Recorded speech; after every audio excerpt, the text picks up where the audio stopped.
Blind Greed. October 15, 2019 by Anna von Reitz.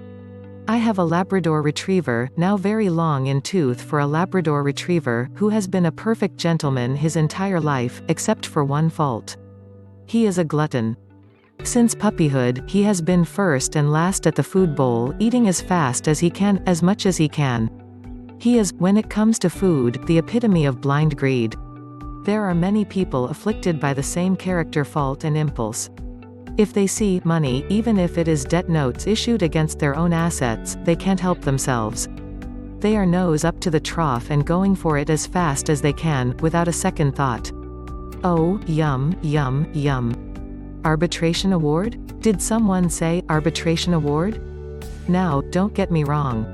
Thanks to the total mismanagement of the world economy by governmental services corporations operated by the popes and the queens and kings for their own greed and other nefarious purposes, there are a good many people who are severely malnourished both physically and spiritually. They have been ground down by years of deprivation and they can be easily forgiven for rushing toward any source of food whatsoever. Nonetheless, it behooves all of us to look around the corners and see what is really going on here. 2 or 3 years ago, I happened to have a conversation with a senior government consultant to the Department of Administration. His specialty was and is accounting. So I brought up the little matter of the national credit owed to Americans.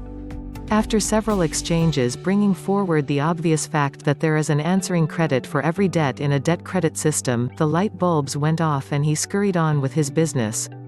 I hoped that he might do something good with the information. Silly me. Last Friday, I found out what he did with the insight I offered him. He did the glutton thing and worked very hard to figure out a way to get him some, and joined forces with senior flag officers also intent on getting them some, and they then went to Rand Paul and Ron Paul and set up the whole arbitration award scheme to give back money owed to the people of this country. Only it's actually military script that was and is still being issued on our credit, so what does that amount to? More debt.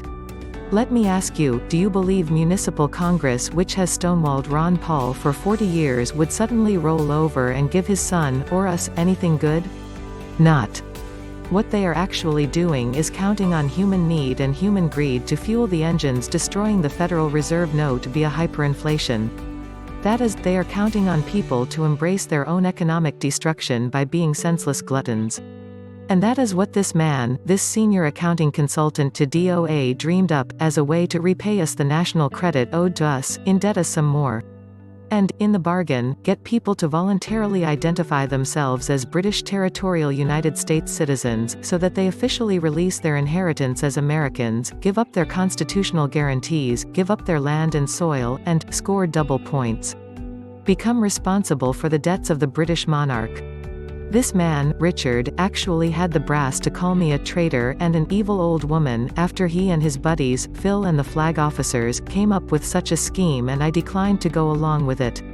Now, either these people are really stupid, or they are really criminal, and in either event, they are playing into the hands of the municipal corporation, which is more than happy to pay us off by handing us more debt via these arbitration awards, and the Brits are, of course, more than happy to get more Americans officially signed up to pay the Queen's debts.